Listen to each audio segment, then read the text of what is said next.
Welcome to Naranaya's. This is Chaitanya. And this is the daily news analysis where we pick up certain articles from the Hindu as well as Indian Express and do a thorough detailed analysis. The articles that have been selected are Supreme Court on Chief Secretary appointment. Why can't LG solve issues together? In which we are going to look into the provisions of administering Delhi government.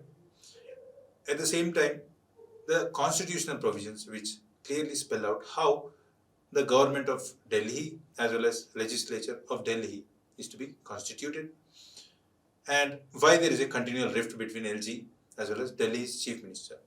It is from the Indian Express, page number 4. Next is falling recovery delay in resolution, a dent to IBC's success. In this we are going to thoroughly scrutinize insolvency and bankruptcy code and then look into the recent statistic which showed that the recoveries are actually lower as well as it is taking more time to conduct insolvency process. It is from the Hindu, page number 12.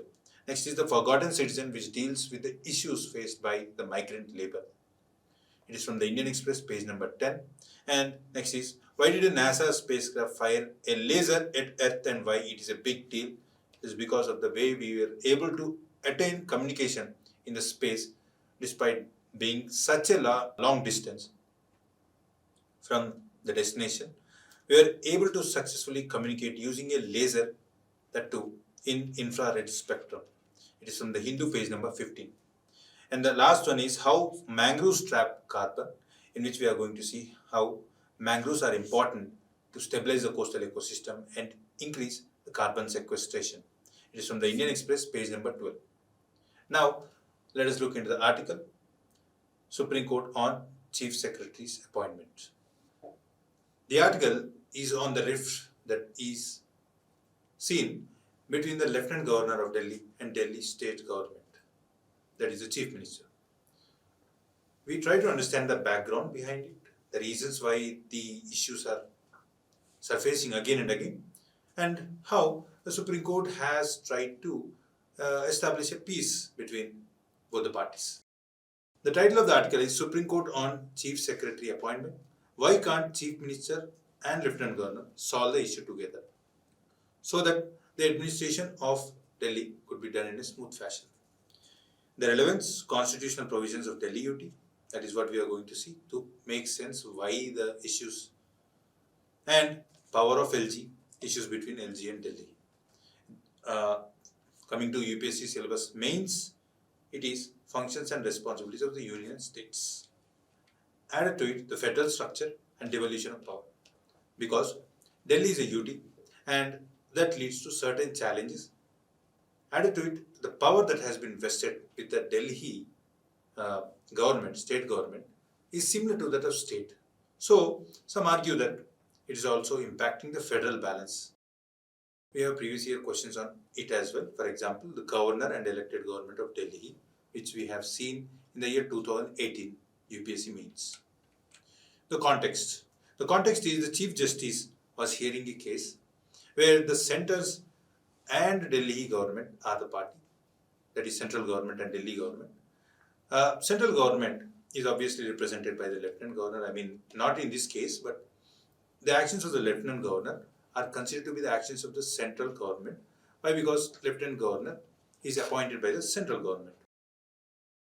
And Delhi government is of the view that appointment of the Chief Secretary cannot be done unilaterally without taking in the view of the state government. The thing is that the Lieutenant Governor of Delhi has appointed Chief Secretary without even consulting the Chief Minister of Delhi. As you know, Chief Secretary plays an important role in administration. And in state governments, it is a prerogative of Chief Ministers of those particular states. Because without the control over administration, it becomes difficult to administer a state or to govern a state or implement schemes or measures. Thus, control over the administration with the elected representative is paramount. But in this case, what we are seeing is Lieutenant Governor is in control because he or she is appointing the Chief Secretary rather than the CM of Delhi. The reason why we are witnessing this issue again and again is, in the case of difference between the LG and Chief Minister of Delhi, LG could refer the matter to the President. And this is why we are seeing a power tussle again and again, because the LG is referring the matter to President, or he is not taking the decisions as per the decisions or as per the directions of the executive, that is the CM, who is the head of the Council of Ministers of Delhi. Now let us look into the constitutional provisions which explain us why this power tussle is happening again and again. Article 239 gives us the provisions on the administration of Union Territory. Administration of UT is handled by an administrator appointed by President. As you know, Delhi is a Union Territory. Thus, Delhi is administered by the administrator appointed by President. But Delhi is a special case. Why? Because certain legislative and executive powers have been vested into the elected representatives of Delhi, which is generally not seen in the case of other Union Territories except Puducherry. And Article 239AA have provisions with regards to how the Delhi administration or executive or legislature is to be constituted and how it will conduct the administration or execution of policies, etc., etc. Article 239A inserted by the 69th Amendment. Hence, the Parliament has passed 69th Amendment Act to give these special powers to the Union Territory, Delhi. It provides an administrator and it also have a legislative assembly as per this article. Then one important thing that you should notice is LG should act as per the aid and advices of the Chief Minister, who is the head of Council of Ministers, that is nothing but Council of Ministers. LG should abide by the aid and advice of the Council of Ministers of Delhi, except in 3 cases. The 3 cases are police, public order and land. And in case of difference, he could mention the case to the President. Then the President decision will be final. The loopholes in Article 239AA. The loopholes are as follows. LG has been given discretionary power. But the problem is, again and again, the Supreme Court has asserted that he should act as per the aid and advices of the Council of Ministers, except on the 3 matters that we have seen. Yet LG, that is Lieutenant Governor of Delhi, is acting using his discretion rather than on the aid and advice of the Council of Ministers. And there is no clarity on the services. Article 239A doesn't give clarity on the services.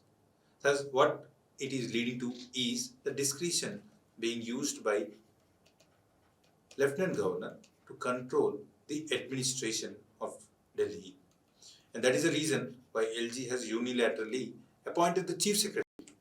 The issue between LG and Delhi government.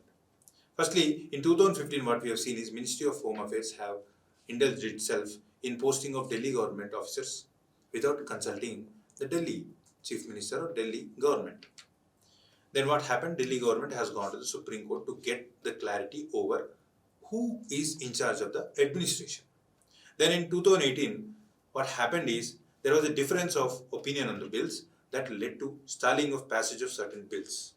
LG has, instead of taking the decision on the bills, has referred it to the President. And there is confusion over the relationship on the 2 government heads, on the part of 2 government heads with regards to the jurisdiction, nothing but extent of power. Let us look into the timeline. Supreme Court has constituted a 5-judge bench, Government of NCT of Delhi versus Union of India and another. In this verdict, it clearly stated that Governor is supposed to, that is Lieutenant Governor is supposed to act as per the aid and advice of the Council of Ministers, except in the 3 matters, that is police, public order and land. So it has expressly stated LG should abide by the decisions, and also mentioned that the Council of Ministers should clearly, transparently share the information with Lieutenant Governor on the matters of administration of Delhi. And LG is said to be bound by the advice of the Delhi government. Why? Because Delhi government is elected democratically by the residents or nothing but the people of Delhi. Thus, the Lieutenant Governor should act as per the aid and advice of the Council of Ministers. But the problem is the court hasn't come clear with regards to who is in control of the administration. Centre has taken the decision into consideration and framed National Capital Territory Act Amendment Act 2021. This actually barred Delhi Assembly from considering the day-to-day administration of the capital. As we have seen, the judgment given by the Supreme Court isn't clear on the administration. The central government, through the parliamentary route, has passed this act, thus taking the control over the administration of Delhi. The issue is government cannot implement policies in the NCT as the civil servants now are in control of the LG because he is the one who is in charge of the appointments. And added to it, it violates the basic constitutional features of the federalism. Why? Because we have seen that Delhi is a special case where despite it being a union territory, special powers are vested with the government and the assembly of the Delhi. Now let us look into the arguments that support the Delhi government. Firstly, Delhi government is democratically elected and Lieutenant Governor supposed to use its discrimination in the rarest of the rare cases rather than on trivial matters or important matters, because in important matters LG should use its discriminationary power only in the rarest of the rare case. Arguments supporting union government. Delhi is a special case because it's the capital of the country. If you look at the capitals of many countries, the administrative structure or the legislative structure is different. Generally, the control over the capital is vested with the union or with the central government of those countries. Why? Because it is strategically important and many of the bureaucrats who work in the central offices reside in Delhi. Thus, security related issues are also important and those could be better dealt by the central governments of those particular states.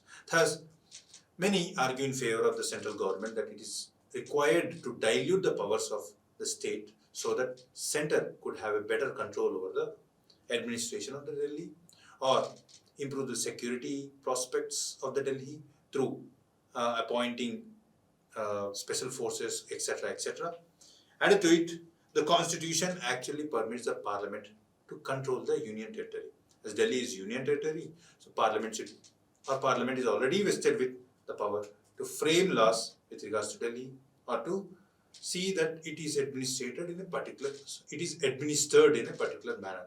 It is important that Delhi government and central government should work harmoniously and thus administration could be run efficiently without any hassles. Now let us look into another article. Coming to the article, it is on falling recovery rates of the implementation of IBC code, that is Insolvency and Bankruptcy Code. As you know, IBC code has been brought forward to reduce the time delays that we are observing in conducting processes like insolvency, liquidation, etc. Liquidation of the company is nothing but winding up the company. And why do we wind up the company is because it's not profitable, it is not able to repay the debt that it has taken from the market, from the borrowers. It might be banks, it might be the private lenders, or it might not be able to pay the salary of the employees, etc. So, this process is important to see that the banks are properly functioning, because if they are incurring losses, the ultimate bearers will be the depositors or the economy as a whole. So that is why we have brought in Insolvency and Bankruptcy Code to quicken the process of the liquidation, etc., etc. But what we are seeing is recently it has slowed down, or nothing but we are taking more time to conduct this process. The topic is falling recovery, delay in resolution, dent IBC success. It is the success which we have seen in the initial years of its implementation. It is slowly receding. The relevance of the topic is resolution of non-performing assets issue and role of Insolvency and Bankruptcy Code. Coming to the syllabus, GS paper 3 issues related to planning, mobilization of resources, growth, development, etc. Now let us look into some previous year questions. The first is with respect to following statements best describe the term scheme for sustainable structuring of stressed assets. Here, the stressed assets could also be considered one of the important aspects in dealing with IBC. Uh, Here, stressed assets mean the assets of the banks are in stress. Assets that I'm referring to are nothing but the loans that bank gives to the customers. Why it is an asset? Why? Because if I lend money to the customers, they are going to repay the interest. So it is earning me money. So it is an asset. But certain times it becomes stressed because the borrowers are not able to repay the money in time. So similarly, you could expect questions on IBC. IBC being an important initiative of the government to tackle the rising risks involved in conducting businesses. Businesses, as you know, are risky affair. Only few enterprises are successful generally, and thus we have to provide a way through which they could wind up the business if it is unprofitable or unviable. IPC code helps us to do that efficiently. So this S4A deals with the scheme of RBI for reworking the financial structure of big corporate entities facing genuine difficulties. Okay, that is big companies, if they are facing difficulties in seeing that they are not able to generate enough profits, then they should be given an opportunity to see that they are able to restructure the loan plan, right? For example, we could increase the time scale within which the companies are supposed to repay the loan. For example, a company has to pay within 1 year. I will try to ease the burden on the company because it is not able to repay in time. Let's say I will stretch it to 5 years. So in this way, I will give a way of survival of the company, and thus it will be helpful for the economy as well. The answer is B. Now let us look into the IBC. The context is CRISIL rating report has recently released that the recovery rates have fallen from 43% to 32% between March 2019 and September 2023. Falling recovery rates is nothing but percentage of borrowed money. In this case, nothing but bank's asset value. So banks or the money, not only here, it is not only strictly referred to the banks, it could be anyone. It could be private lenders, or it could be salaried employees, etc. So out of 100 rupees that they are owed, only 32 rupees they are able to recollect from the borrowers. So this shows earlier they used to recollect 43 rupees of the 100. Now they are recollecting only 32 rupees. So recovery rates are falling. Next, an increase in average resolution time from 324 days to 653 days.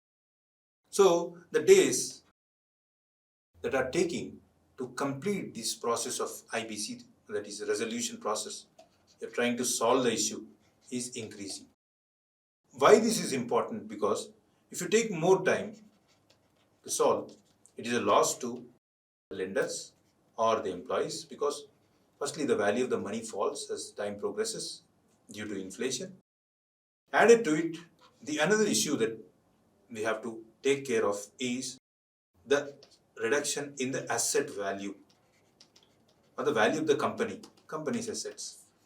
The company becomes more and more, it will not be able to attract the borrowers because it has to sell its assets. The assets of the companies, I'm talking about the assets of the companies, their value falls down.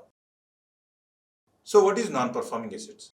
The non-performing asset is nothing but an asset whose principal or interest or the loan that has been taken by the customers. It might be businesses or it might be individual. The loan or principal is due for more than 90 days.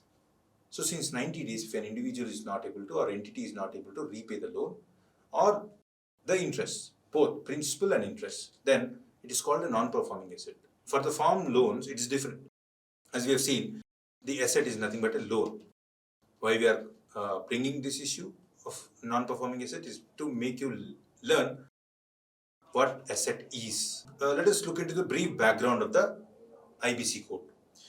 Initially, we have SARFAESI Act to tackle the issue of insolvency, bankruptcy, etc. The SARFAESI is nothing but securitization and reconstruction of financial assets and enforcement of security interests. And this was actually brought in the year 2002, but the delays that we have observed in implementing the law has led to an initiative of IBC code in the year 2016. As you could see, 1 lakh plus cases were pending, and here the time we are taking was far higher, close to 5 years. It is one among the highest in the world. Now let us look into what IBC code is. IBC, as the name itself suggests, it is Insolvency and Bankruptcy Code, and it has following two groups: the financial creditors and the operational creditors. Financial creditors are nothing but the banks, etc., who give the loan to the companies, or who give the loan to the individuals who initiate companies. And then operational creditors are nothing but suppliers, contractors, salaried employees. But because even these individuals or entities are also going to be at loss if the company is in losses or is not able to repay the money to the salaried employees or to the contractors, etc. So they too could raise the issue of initiating IBC process or insolvency process.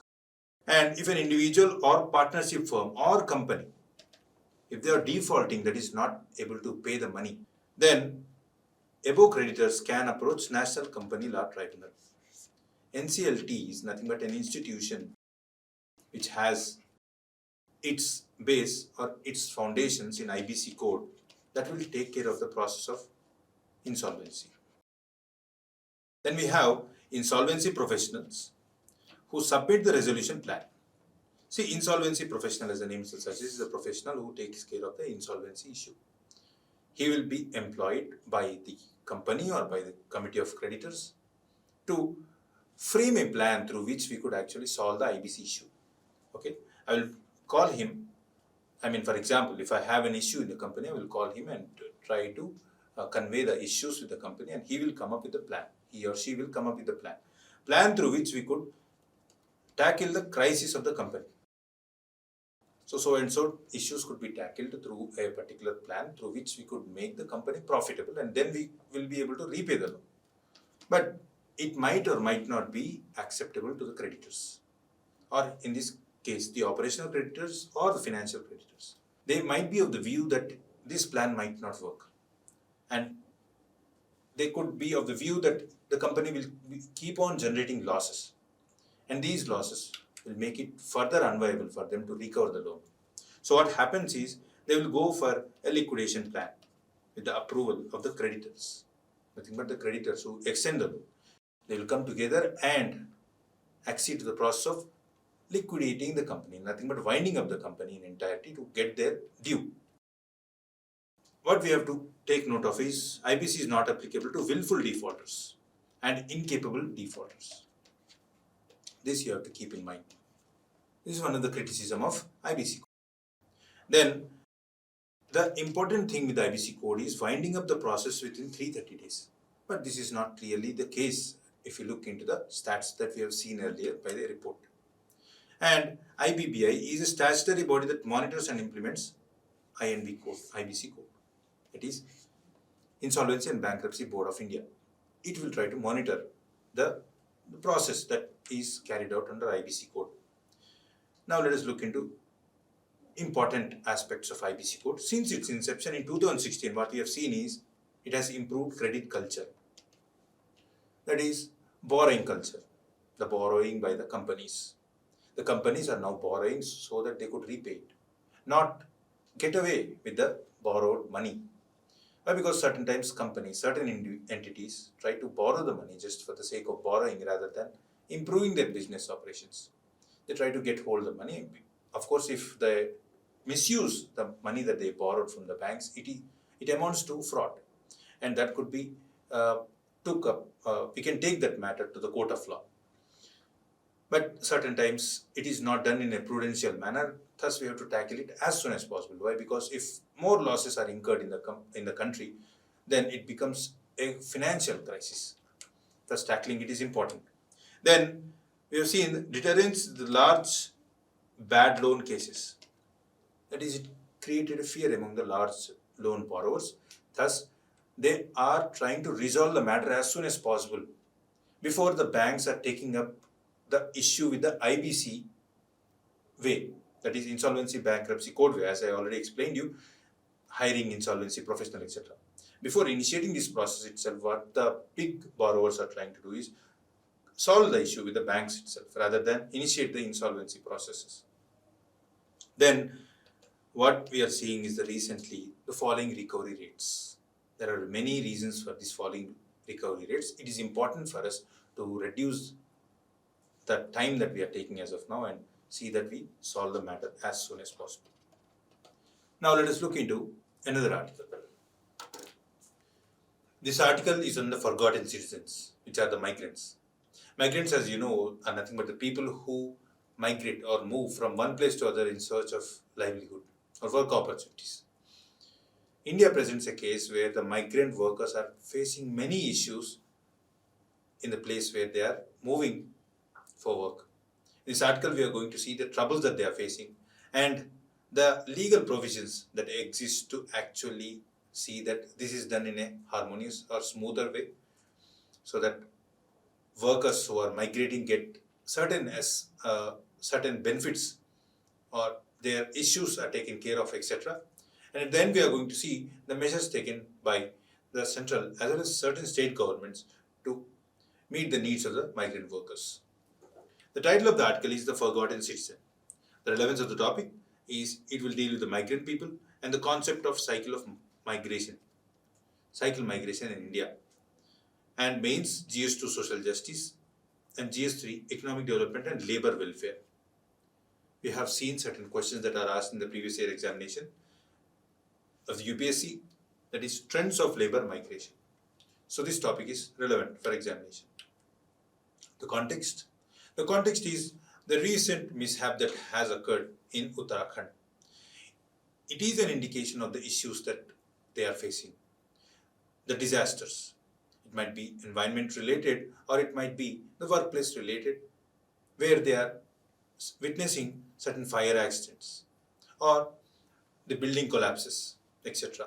The facilities that have been provided are not adequate enough to have a viable life, and the quality of life enjoyed by these migrant laborers in terms of the wages or social securities.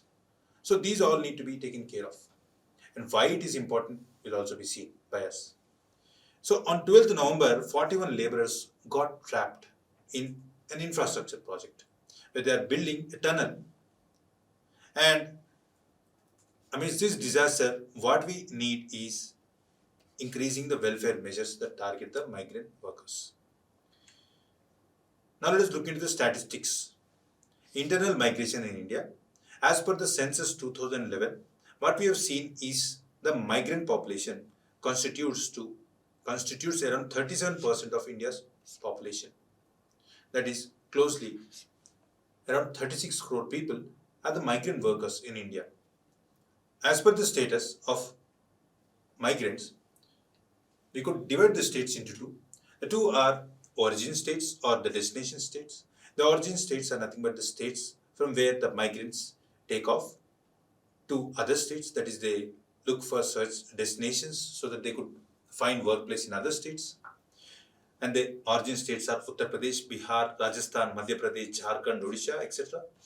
This itself is an indication that the poorer states have higher migrant population in terms of they venturing into other destinations for finding livelihood opportunities.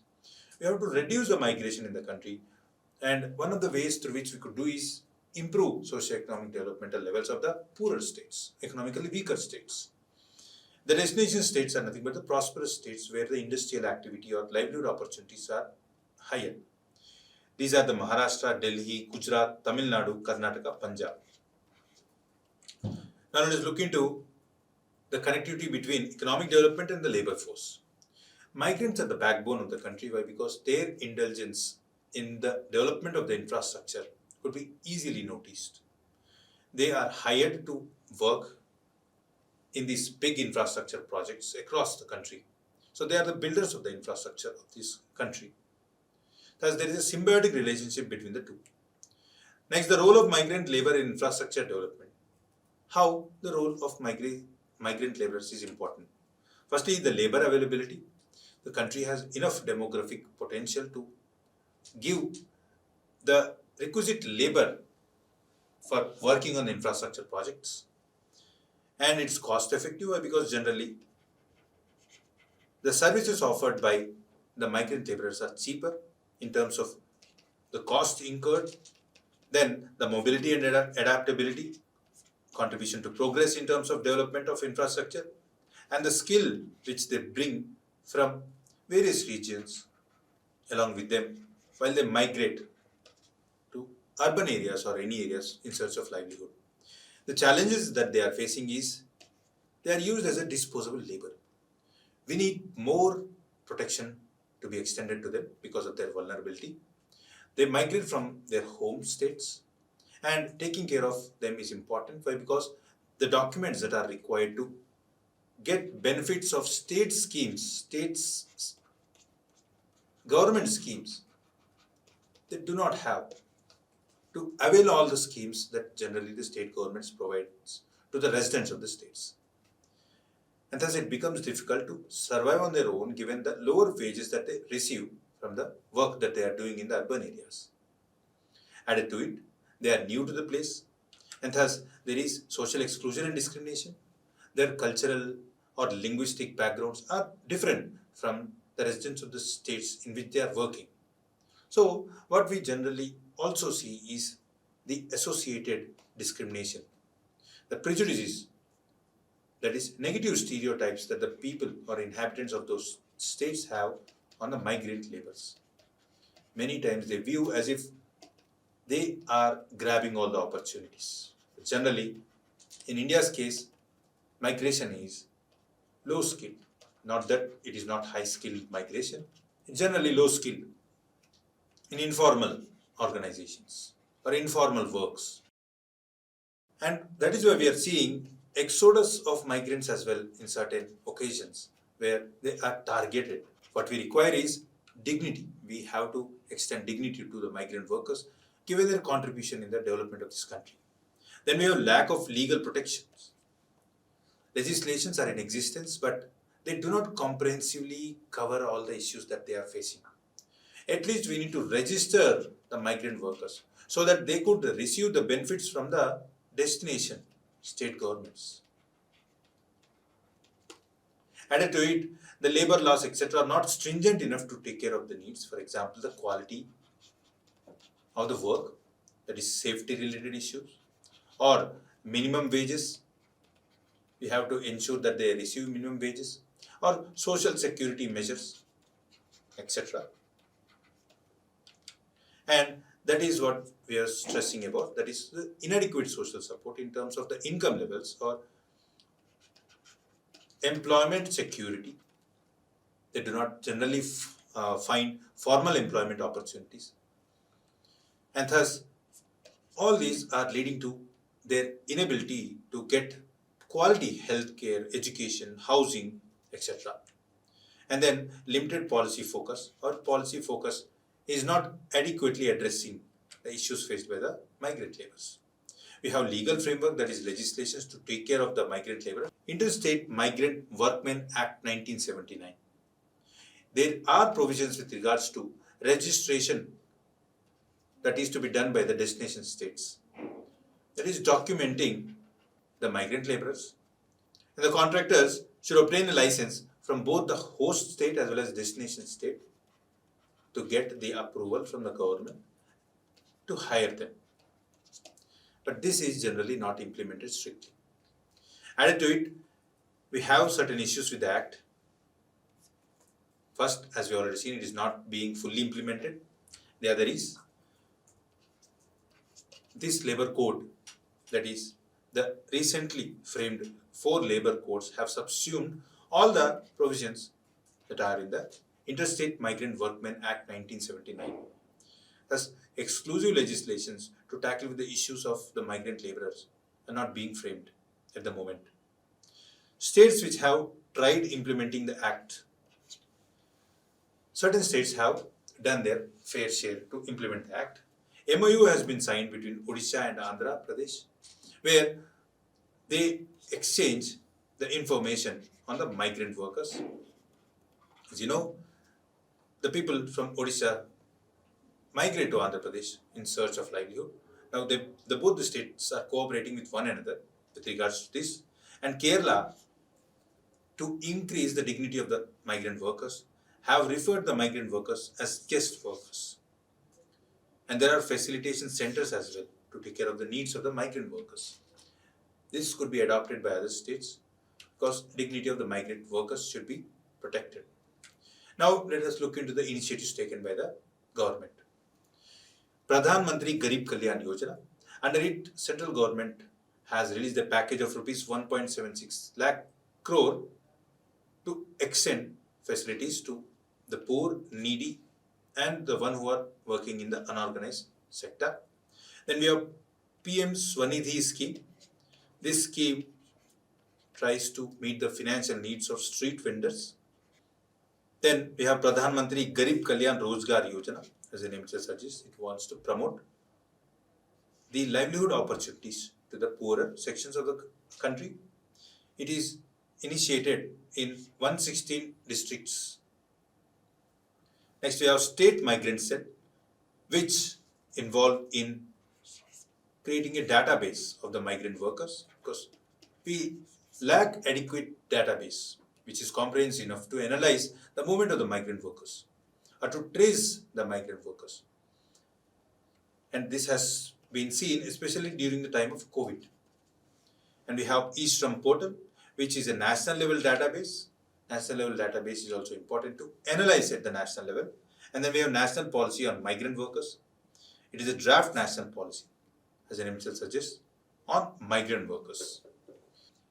This article is on a new technology that has been used by NASA for communication purpose. Here, we are able to get the data from the mission, the Psyche mission here, from 16 kilometers away from the Earth's surface. It used near laser infrared communication to get the data. In this article, we are going to see the reasons for using that communication technology and why it is considered revolutionary in understanding the space. And at the same time, we are going to look into the Psyche mission, the purpose of the Psyche mission and why it has been pursued by NASA. The title of the topic is Why a NASA Spacecraft Fired a Laser at Earth and Why It Is a Big Deal. The relevance of the topic, Psyche mission, the Psyche asteroid, and the name itself is centered around this asteroid because the ultimate purpose of the mission is to understand the composition of this asteroid. The syllabus, GS Paper 3, Awareness in the Fields of Science. So previous year questions have again and again focused on space related matters and space missions. So it is important for us to focus on space related affairs. If you look at the previous year question, it is on asteroid and comets. The context. Context obviously, as we have already stated, the new technology that has been used for communication purpose. And we are able to communicate with it through near laser infrared, though it was 16 million kilometers away. Now let us look into Psyche mission.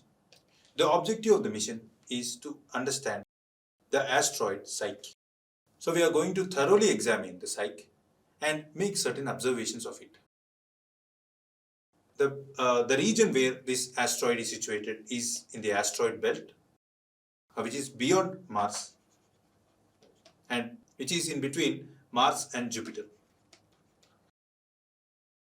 So this is an initiative of NASA and it's first of its kind because this is the first mission that will study a metallic asteroid. So there are already missions that have ventured into the space and learned about the asteroids. And why we have selected this asteroid is because its inner core is exposed and scientists are of the belief that understanding the inner core will enable us to understand the inner core or the interior part of Earth. So our mission targets the Psyche, which is 3.6 billion kilometers away from the Earth. The scientific instruments on board the Psyche spacecraft. This is important because we require multiple spectrums to make observations of the mission. That is, to make observations of the asteroid. So we have multispectral imager, which looks the asteroid through various spectrums. And we have gamma ray and neutron spectrometer, which tries to make observations of the gamma ray and neutrons that are emitted by this asteroid. Then we have magnetometer, which tries to understand the magnetic field around the cycle. All these are nothing but ways through which we could make observations of the asteroid. Now, the NASA's Deep Space Optical Communications, which is a point of discussion here. It is considered groundbreaking because it is the first time that we are successfully able to communicate with the object that is far away in the space. So, why it is important? Because it will enable us to send high bandwidth. We could communicate it through infrared, which enables us transmit higher bandwidth of data.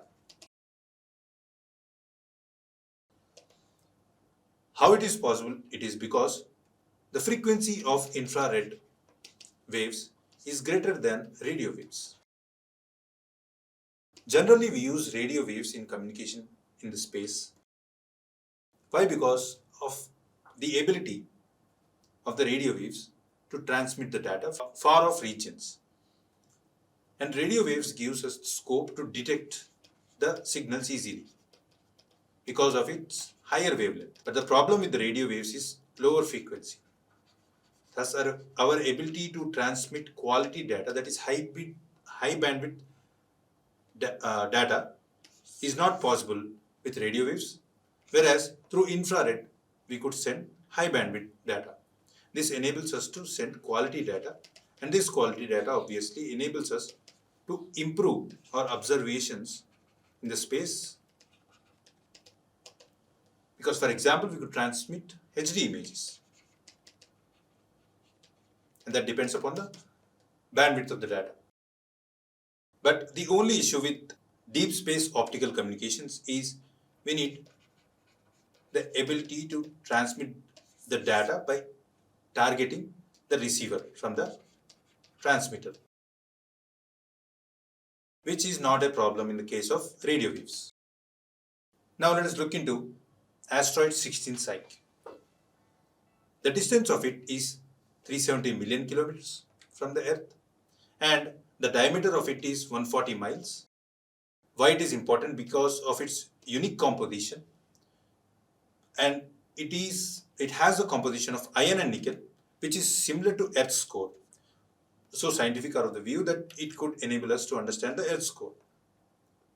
The scientific significance, as you know, we could understand about the solar system, we could understand about the planetary core, and we could understand.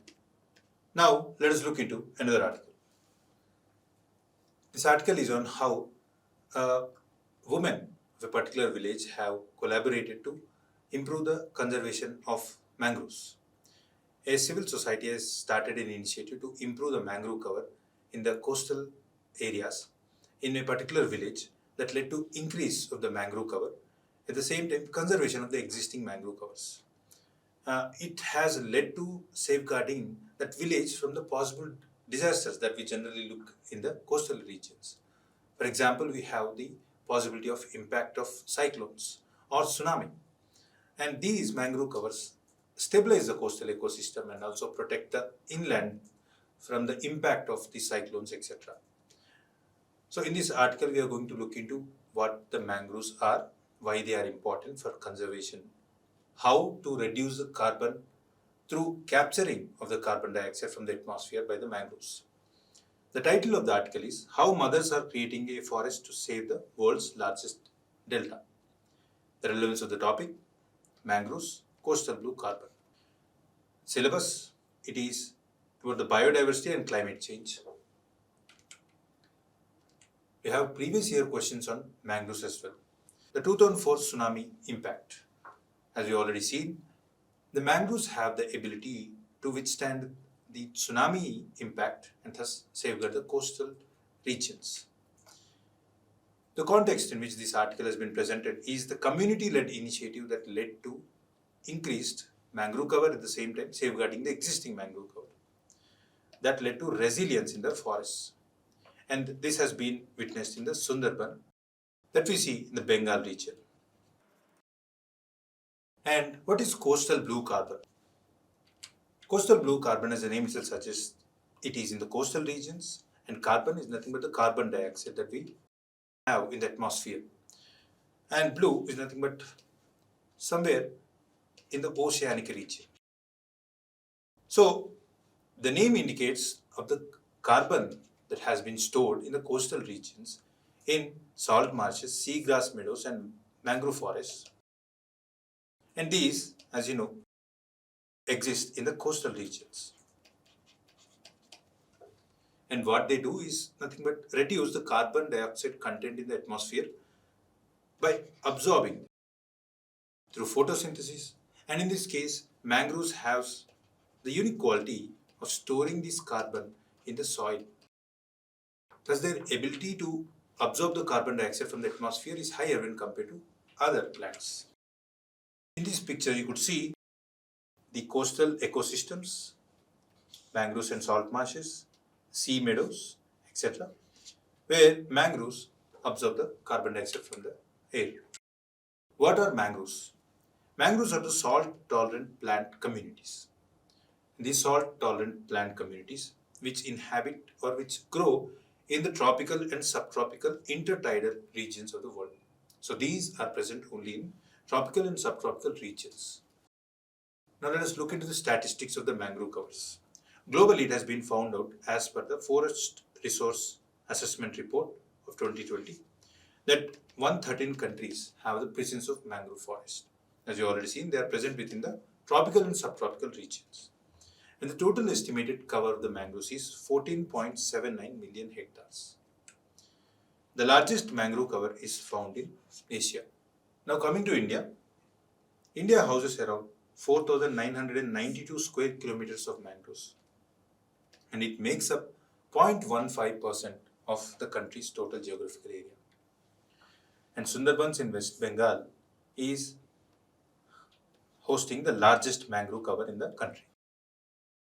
Now let us look at the role of mangrove cover in sequestration. That is nothing but capturing the carbon from the atmosphere.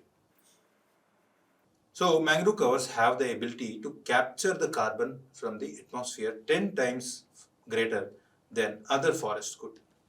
So they could actually be a significant factor through which we could reduce the carbon dioxide content in the air. And the unique property of the mangroves to withstand the storm coastline actually enables us to protect the inhabited villages that exist around the coastal areas.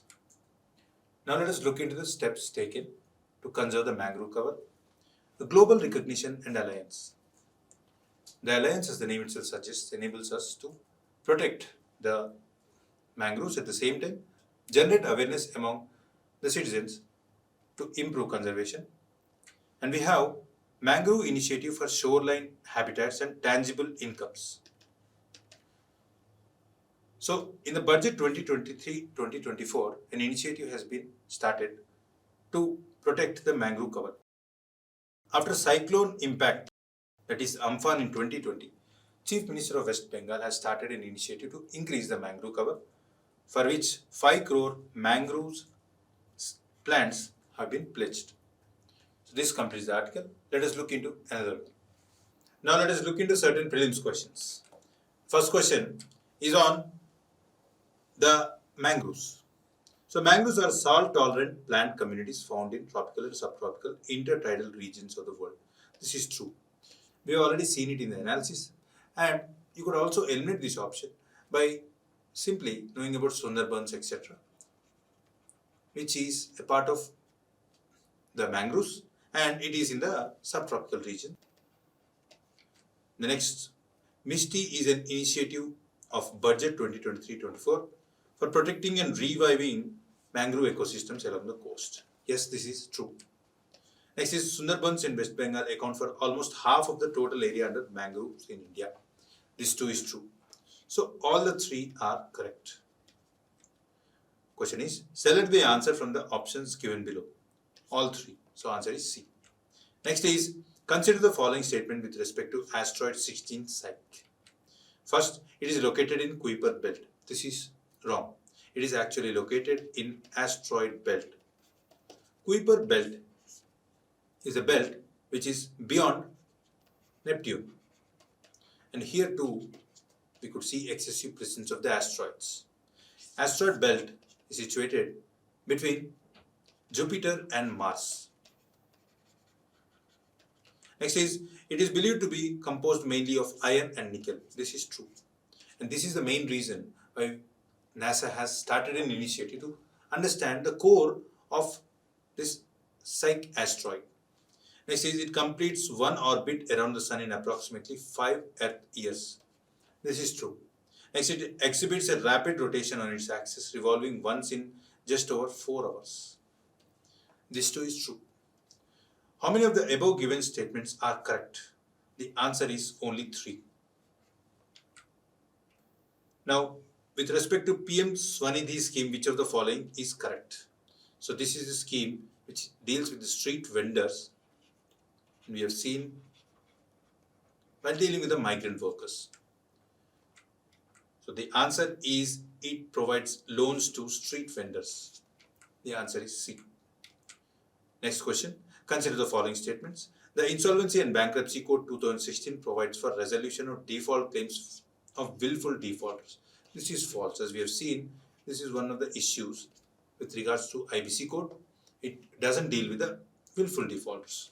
Next, Insolvency and Bankruptcy Code has the provision to resolve the default claim in 330 days.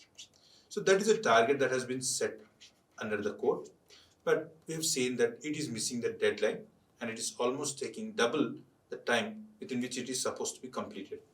Which of the above statement is or are correct? One only. So the answer is A. Next, critically examine the evolving dynamic of power sharing in relationship between Lieutenant Governor and the Chief Minister of Delhi. Evaluate the impact of the relationship on the governance and administration of the National Capital Territory of Delhi. So in the introduction, we'll briefly introduce the power struggle.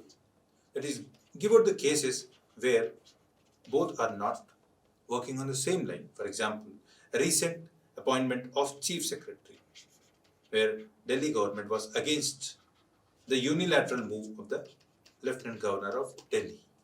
And highlight the constitutional framework. Give out the articles.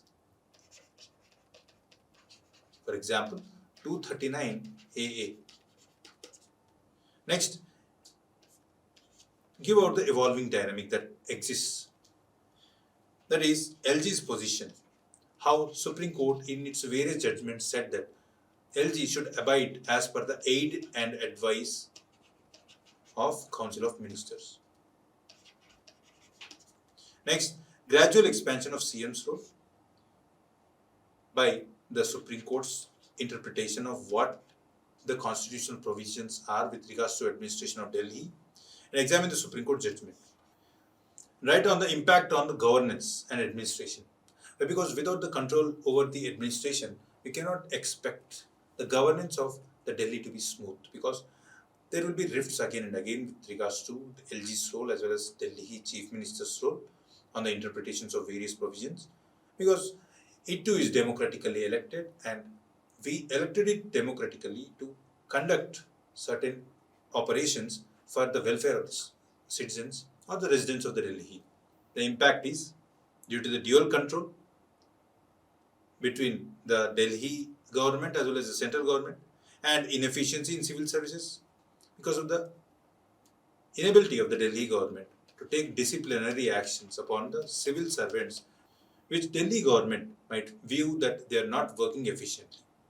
Next, lack of concentration of needs of the people and delay in implementation of policies and delay in decision making, and also affects the trust on democratic institutions.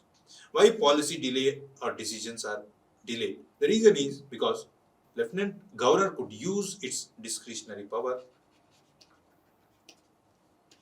and refer the matter to the President. Then it becomes difficult for Delhi government to take actions or Legislative Assembly to enact laws for the administration or for the welfare of the people of Delhi.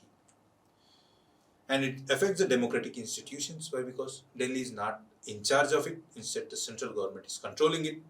And despite democratically being elected by the people of Delhi, it is not able to function as per its wishes for the people of Delhi.